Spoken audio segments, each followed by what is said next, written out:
solutions to these review questions for preparation for the quiz test on Friday. Okay, so let's get started. What do we have here? We're going to determine whether a mapping represents a valid function. Obviously, valid function means every input maps to one and only one output. And that is the only rule about a function. All right, so let's just see. 1, okay, that looks like 3/2 of 5. This one looks good. However, we have this problem with the second one where 3 maps to 6, and it also maps to 6. Did I say 6 was? 3 maps to 4, and it also maps to 6. Okay, so that's no good. This is okay. 1 can map to 4, 3 maps to 3, and 5 to 5, so that's fine. Great. And you can have several inputs map to the same output as long as each 2 only maps to 7. It doesn't matter if 3 also maps to 7. It just can't be true the other way around. And same, it doesn't matter if our inputs are letters or numbers or words or ideas. So we're fine here and here. We run into trouble here, though. An input of 5 maps to 6 and 7. And so that's a problem. All right. That's number 1. Question 2, okay. Machine receives as an input the model of a car, like Prius, like Mr. Tang's car, and the output of the car's make. It tells you what the make is, in this case, a Toyota, because we have a Toyota Prius. All right, this requires a bit of background knowledge, but you could access this knowledge with the aid of the internet. So if you have a Civic that's a model, what kind of it tells you what the make is. So what car make makes a Civic? That's a Honda. Okay. If a Corolla is input into this machine, and so again, Toyota also makes Corolla. That'd be a Toyota. Toyota. Okay. If a Mustang is input into this machine, okay, so the output must be a Ford. Ford Mustang. I'm pretty impressed with myself. I'm not that good with cars, but I got that so far. Is this machine a valid function? So is it true that every model name will only map to one make? I mean, my intuition says yes, but it makes me wonder if there is some model name that 2 different car manufacturers chose to name their car. I don't know enough about cars to know if that's true, but I'm going to say, as an intuition, assuming that it's not true, I'll say this is yes, a function, unless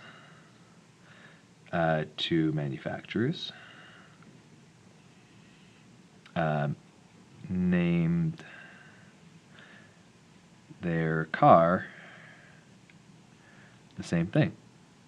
Kind of like in Saskatchewan Roughriders and, what was it, Ottawa Roughriders? There's 2 football teams in the Canadian Football League with the same name.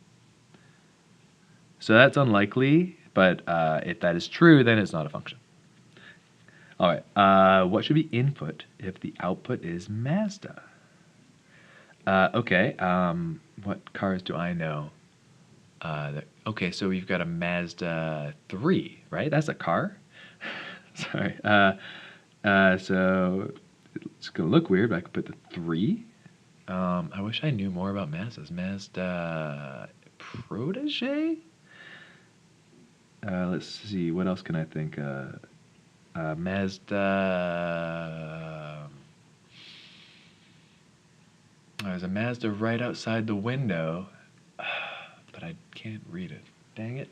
I'm going to look one up. Mazda... I bet there's an SUV that Mazda makes. Mazda 3 SUV. Okay, so what do we got for Mazda SUV? Just looking this up right now. CX-9. Okay. Okay, that's fine. Describe what the inverse of this function does. Okay, the inverse maps a make to a car model. Okay, but the inverse is not a function. No, because if I put in Toyota, out could come Prius or Corolla. So the inverse function will map. So I've chosen letter F for this example. I'm calling this F, but it wasn't actually given the name F. Toyota maps both to Prius and Corolla. It also maps to other things too, right? Like, I don't know, Toyota Tacoma? I'm not very in my comfort zone talking about cars, if I can be perfectly honest. Okay, cool. Well, that's the idea. Let's move on. All right, using the functions below, oh man, I really hope I left enough space. There is no way I left enough space. All right, so that'll have enough space. So I'm going to do this on a piece of paper. All right.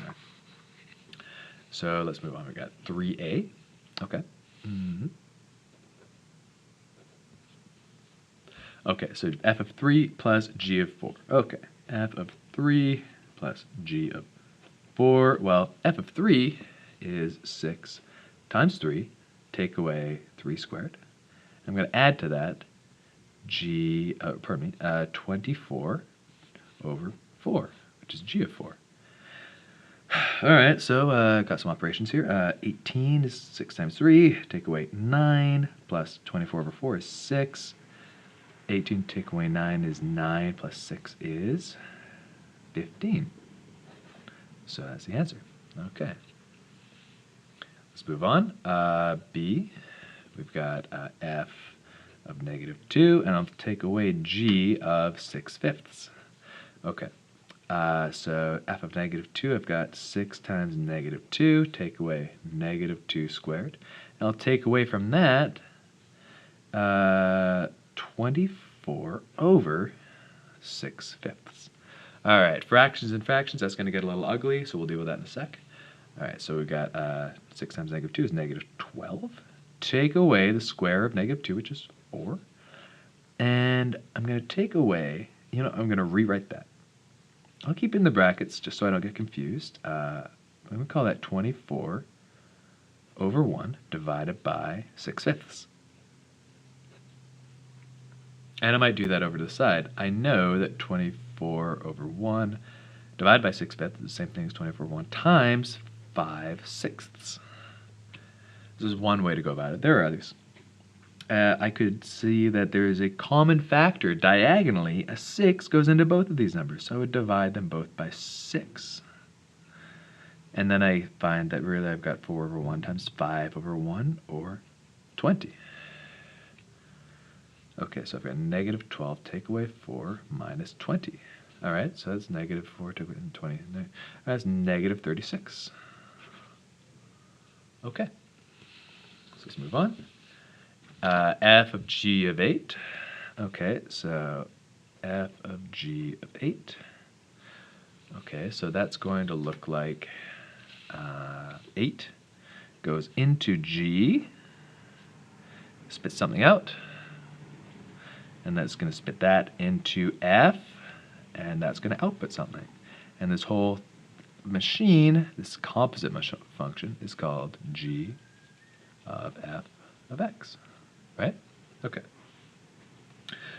So when I put 8 into g, okay, what comes out? Well, g of 8 is 24 over 8, which is 3. So it's going to give us 3 as an output. And then I'm going to put that value into f. My f function is 6x minus x squared. So, okay, so f of 3 is 6 times 3, take away 3 squared. That's 18, take away 9, which is 9. So I get 9 as an output.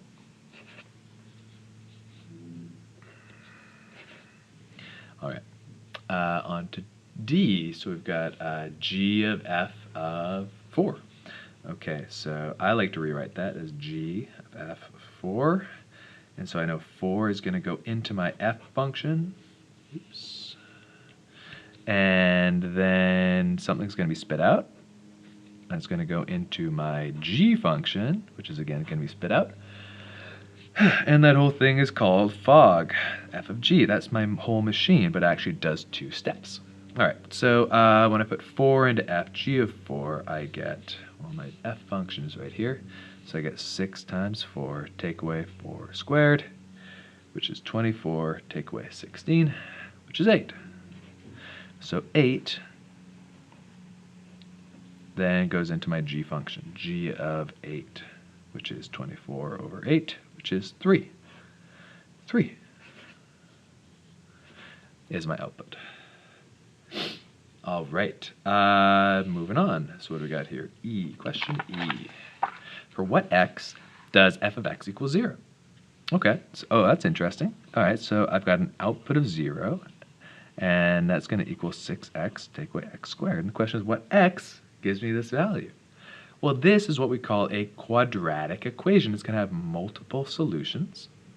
In order to find these solutions, well, the problem here is I cannot isolate x. The way this thing is written out, it's impossible. Because I have a squared x and I have a x raised to the power of 1. And the rule of thumb here is that if you have a variable that's raised to 2 different powers, you're going to need some other tricks. You can't just isolate that variable. It can't be done without losing some potential solutions. I can think of a trick to manipulate some things, but it'll end up losing one solution. So what we do in this case is we have to factor. So I could say that I could recognize there is a common factor between 6x and x squared of x. So I'm going to factor out an x and leave inside the set of brackets a 6, take away x. Okay, and this says that 2 things multiply together and they give you 0. And the conclusion there is that either one of these could give us the value of 0. Either one of these, if they were equal to 0, give us a solution. So potential here is that x could equal 0, or that 6 minus x could equal 0. All right, and if 6 minus x could equal 0, maybe I'll add x to both sides, and then I get 6 is equal to x. So I have 2 solutions. X could equal 0 or 6. And let's just test that. Okay, I'm going to test that. I'm going to say, okay, well, if that's true, then f of 0 should give 0. And it does. 6 times 0, take away 0 squared, 0. Check. And I can also say f of 6 should give me 0 as well. So let's just check. 6 times 6 is 36. Take away 6 squared, which is also 36. That also gives me 0. Okay, so it turned out that there was 2 solutions, both of them valid. All right. And F asks a similar question. It says, for what value does g of x equal 0? So 0 is equal to, oh, what an interesting question. What value of x can you, how do you divide 24 by a number? It gives you 0. In other words, this question asks what value of x is it such that I ask the question, how many of those can I fit into 24? And the answer is 0. Well, I mean, this kind of question really depends who you ask. But I'm going to say either. So, okay, let's do some tests here. Let's see if we can get a number sense of this pattern. So let's see. What happens if I get a 24 over 2? Okay, so I get 12. Okay, so it's too big. So I need to divide by a bigger number. Okay, so let's say 24 divided by 8. I get the number 3. Well, still that 3 is too big. I need it to be 0. So 8 wasn't big enough. So I'll divide by a bigger number. Let's say 12. I get down to 2. Okay, still no good. So maybe I can divide 24 by 1. Oh, no, that doesn't make any sense. That's not in the same pattern. I could divide 24 by 1. It wouldn't take me anywhere. So I get 24 and divided by 24, and that gives me the number 1, which is not small enough to get 0. Maybe I can divide it by an even bigger number, like 24 divided by 48. Well, that is going to give me half. I can simplify that, divide the top and bottom by 24, and it gives me 0.5, which is pretty good. Let's see if we can keep going. 24 divided by... How big is this number going to be before I end up getting 0 as an output? Let's say I do 2,400. Well, that's going to give me 1 over 100, or 0.01, which is getting there. It's closer to 0 than 12 was. All right. Now I'm going to say 24 divided by, let's say 24 with a bunch of zeros. How many zeros? 6 zeros. All right, so 24 divided by 24, 0, 0. And I get 1 to the power of negative 6, or 0.0000001. So, or a millionth. But as you can see, the bigger the number, I'm getting closer to 0, but I'm not reaching 0. Is there a number that x could be equal such that this would be true? No, there is no number. However, you would argue that x would approach infinity. So I would say there is no solution. It's important to remember that there can be no solution to certain questions. In fact, some of the most interesting questions have no solution. But I would add, but x approaches infinity. Now, I wouldn't say x could be infinity, because infinity isn't a number. It's an idea. And the closer you get to infinity, the closer you're going to get to dividing 24 by a number close to infinity is going to get you closer to 0. But you can't reach infinity. If you could divide by infinity, if infinity was a number and you could divide by it, you would get 0. And that's the kind of idea you get to play with a lot when you reach calculus. All right. Very interesting question. All right, how about G? Okay, the domain and range of f. And you might use Desmos to help you. Okay, so let's start with the domain. So the domain, I think, is really important to remember. You only get domain restrictions. As far as we know so far, we're going to learn about other kinds of functions that give restrictions on the domain. But if there are no radical functions with x in the inside of a radical, and there's no rational functions where x is on the inside, underneath or in the denominator, I should say. If that's not true, we're not going to get any domain restrictions. I can take any number I can think of, multiply it by 6, and remove the square of it. There's no number that's restricted that is real. Any of the real numbers will work with that. I might be able to make numbers that aren't real numbers that don't work with that. So let's start with the domain. The domain is x belongs to, x, such that x belongs to any real number. X is any real number. You can put any number into x here for f, and that's no problem. We were talking about f, right? Okay, we were. What about the range? This can be a little tricky. Deciding what outputs can come out of a function like this is it's a little bit more tricky. There's no hard and fast rules. It often takes a bit of exploration. Now, I know that this is a parabola, so I'm going to imagine completing the square of that parabola. So you might not have thought about completing the square in some time. So I'm going to replace that with y just to help me envision this. I'm going to write my negative x squared, and I'm going to add 6x. And I'm going to factor that negative 1 out into the front. So I'm going to x squared, take away 6x. Okay, and I'm going to take this number, divide it by 2, and then I'm going to square that number. So divided by 2 is going to give me negative 3. I'll square it, gives me 9. And that is a number that I'm going to add and subtract from this expression. And that's sort of a magic trick. You must admit I haven't changed anything going from here to here. I can add and take away $9 to your pocket and you would admit I didn't change it at all. So that's kind of funny, but legit. I only want these three numbers because that factors very nicely. So I'm going to remove this -9. I'm going to multiply that -1 by that -9 and kick it out to the outside of the brackets. So I've got -1, x squared, take away 6x, plus 9, and I'm going to add 9 to the outside. Okay.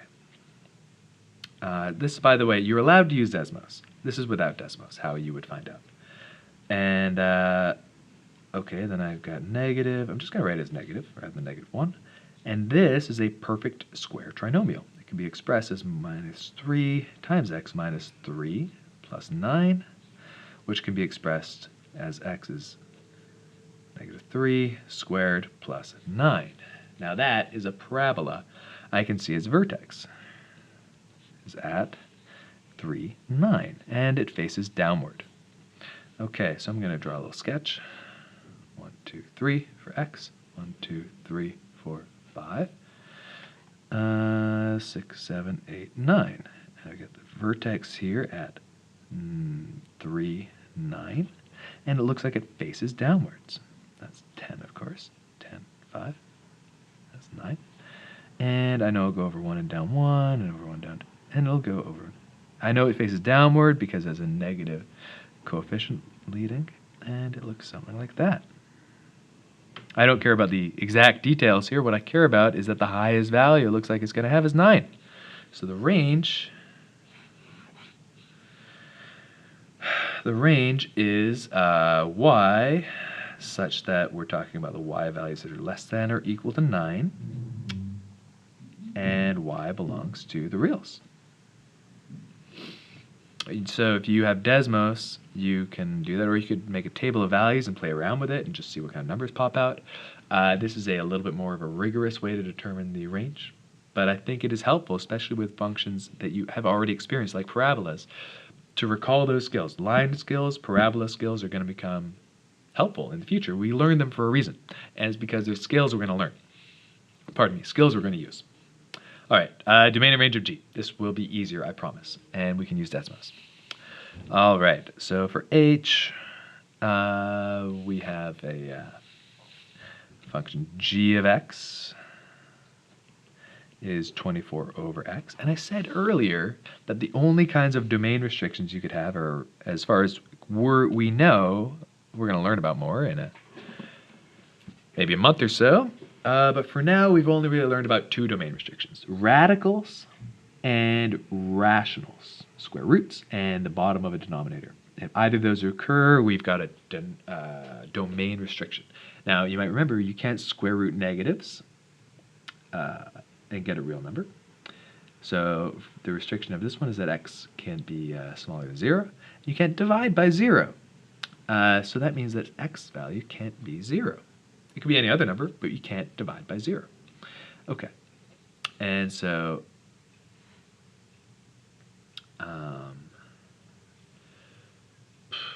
I'm sorry, I spaced out there for a second. Where was I? I was saying that, okay, we found the domain. The domain is that x such that x belongs to the real. Well, let's do x can't be 0, but other than that, x is a real. Okay. X is an element of the real numbers. Nice and fancy language. Okay, and what kind of numbers can come out of this? Okay. Well, if I divide 24 by any number besides 0, what kind of number can come out? Well, we saw that lots of different numbers can come out depending on how big or how small the number I divide by is. This is a sorry, I'm going to label this. That's f of x. It's x. This is g of x. I'm going to give a little sketch of x, g of x. And it looks like I can't have 0. I'm going to get a little asymptote there at 0. You may remember. And this graph looks something like this. If you put it in Desmos, give you a little sketch like that. And you actually have another asymptote here. Yeah, and that's because you also can't have 0 as an output.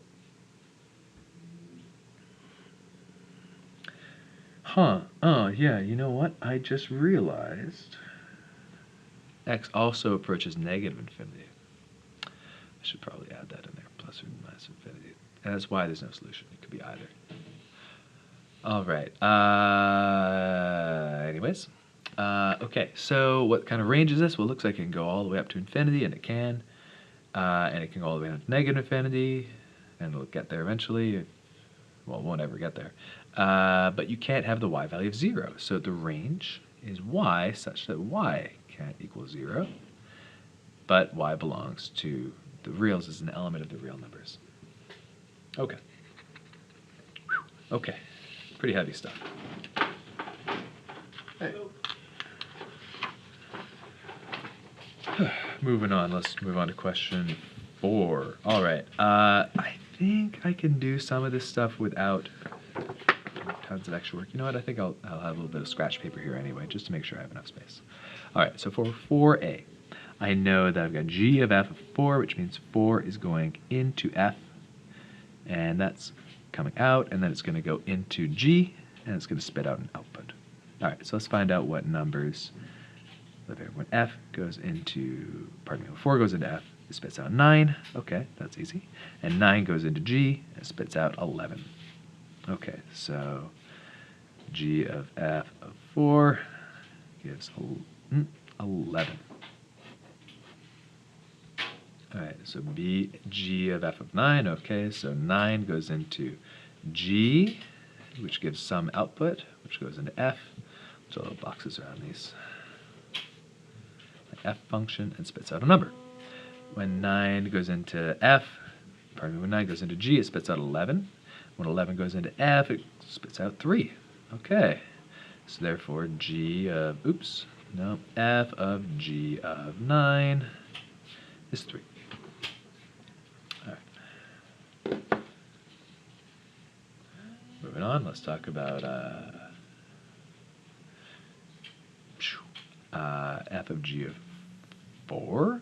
Okay, so that means 4 is going to go into g, spit out a number, and then it's going to come out and it's going to be spat into the f function. All right.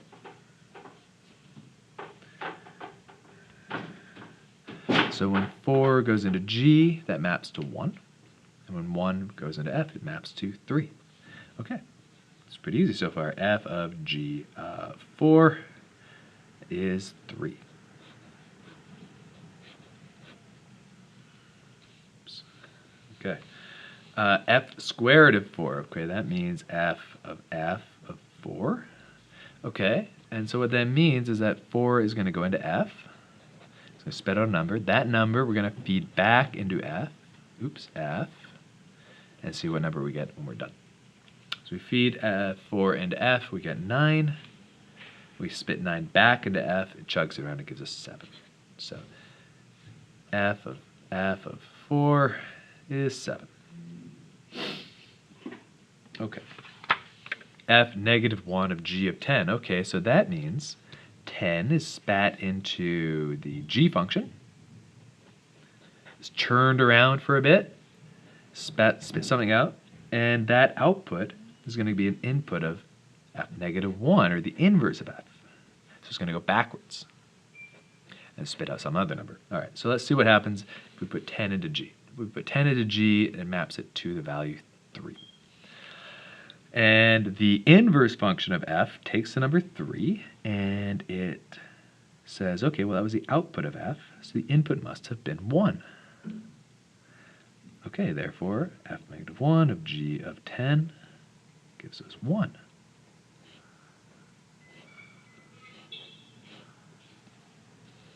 All right.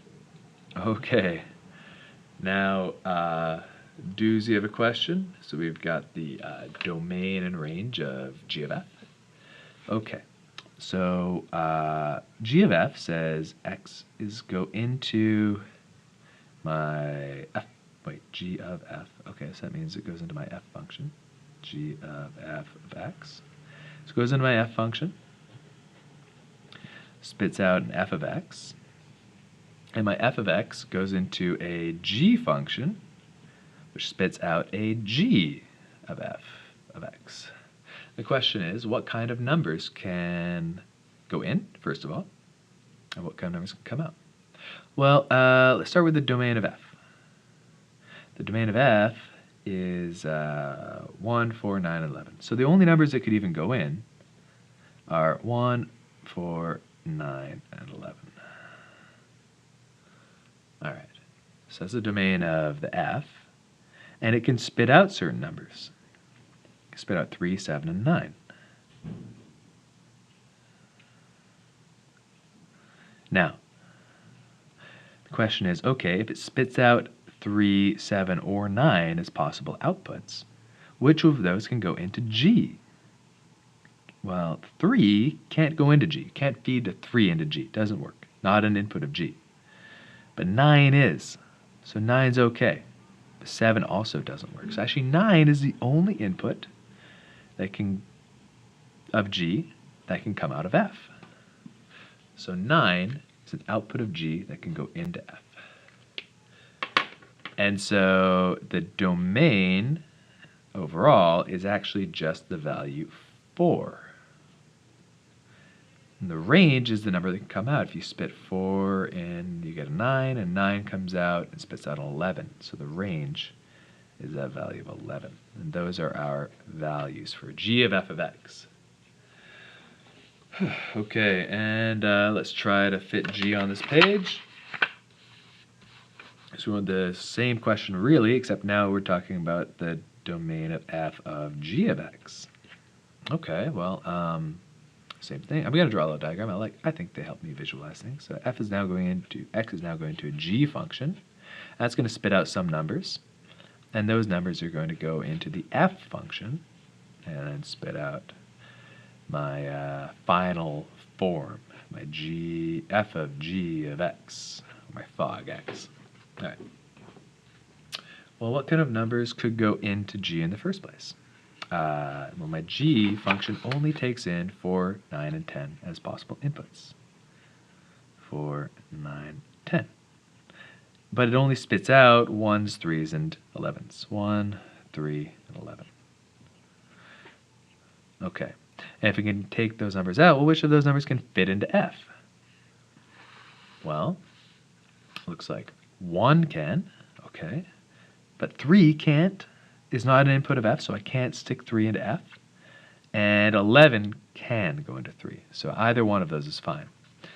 So it turns out 1 and 11 are parts of the G's output that can fit into F's inputs. Well, what numbers give 1 and 11? 4 and 9. So these guys. So the domain is actually the values 4 and 9. But the range, what numbers can come out? Well, 4 maps to 1, which then maps to 3. So that's in the input, or pardon me, in the range, outputs. And 9 maps to 11, and 11 also maps to 3. Actually, 3 is the only possible output of this composite function. Oops. Okay.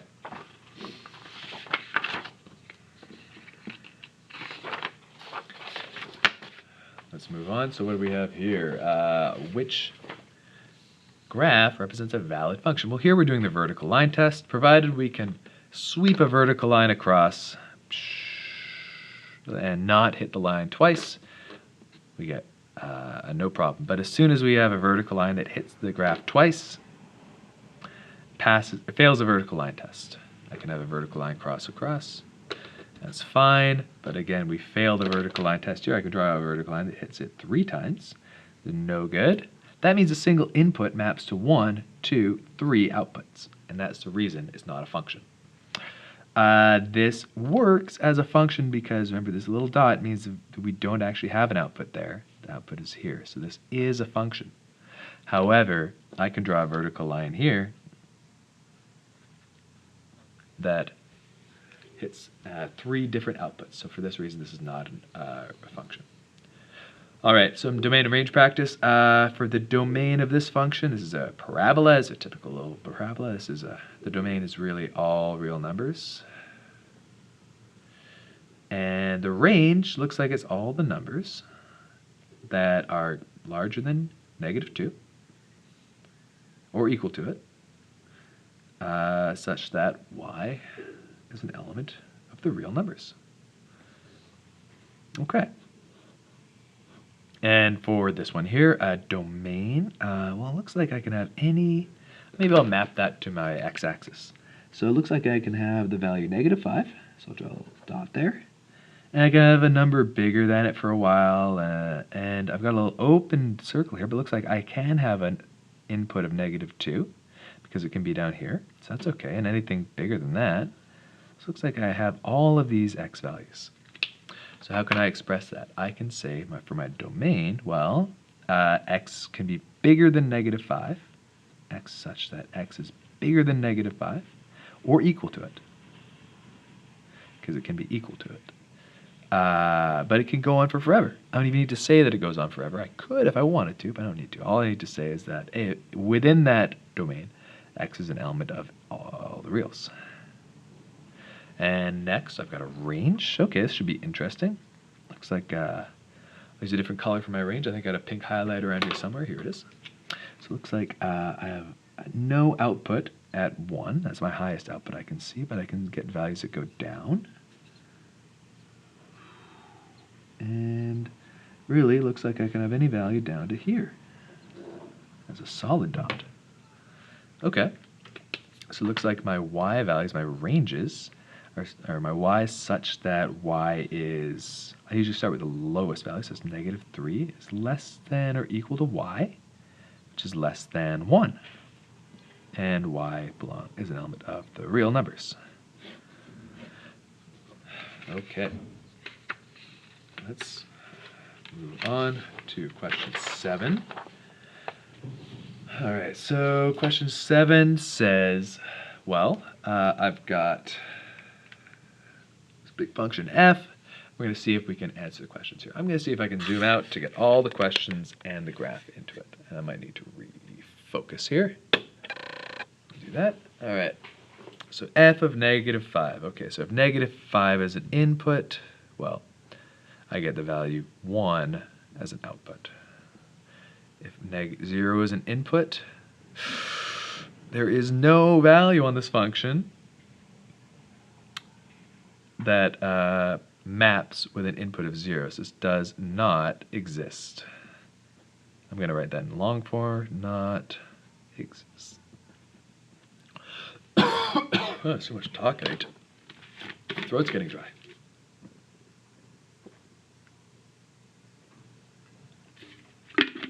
Okay, let's try that again. All right, for my input of 5, okay, so I go with my x value of 5. These are x values, by the way, right? And this maps my f of x as my outputs. 5 maps to an input of -4. Inverse of 0. That means if I have an output of 0, what input gave me that value? Well, it looks like I have outputs of 0 here and here. Okay, so what inputs gave me that? Well, it looks like -9 and +9. Each of those inputs give an output of 0. All right, what gives me an output of 2? Well, I can see an output of 2 here, and that's it. So I map that down and say what input gave me that, and it looks like -8. 2 times f of 6, take away f of 7. All right, well, we can break this down. 2 times f of 6, so my input of 6 maps to a value of output of -9. Take away f of 7. F of 7 maps to a value of -8. Okay, but I'm subtracting -8. That means I'm actually going to be adding it. So that's the same thing as saying -18 plus 8, which is -10. Okay, the domain and range of f. All right, well, my domain is clearly starting at -9. -9. Oops. So say my domain is x such that -9, I usually start with my lowest value. It could go up, up, up. And I could include 5 and continue. In fact, I could say I go all the way from -9 to 9, but it looks like there is an input I can't get, which is this one here, 0. So I'm going to say x is less than or equal to, greater than or equal to -9. Is less than or equal to 9. But x can't be 0, and x is an element of the reals. It's a tricky domain. And the range looks like the lowest range we get is -9 again, so y is less than -9, kind of like x. And it's going to go up. I can have outputs all the way up to here, and all the way up to, but not including 4. So it's just less than 4. And I don't have to worry about these open dots because each of them has an output mapped somewhere else on the function. We're only concerned that there is some output during that value. And that's for when y belongs to the reals. Okay, now, question 8, I think I'm going to need some graph paper. So I think I'm going to call this video here while I go hunt for some.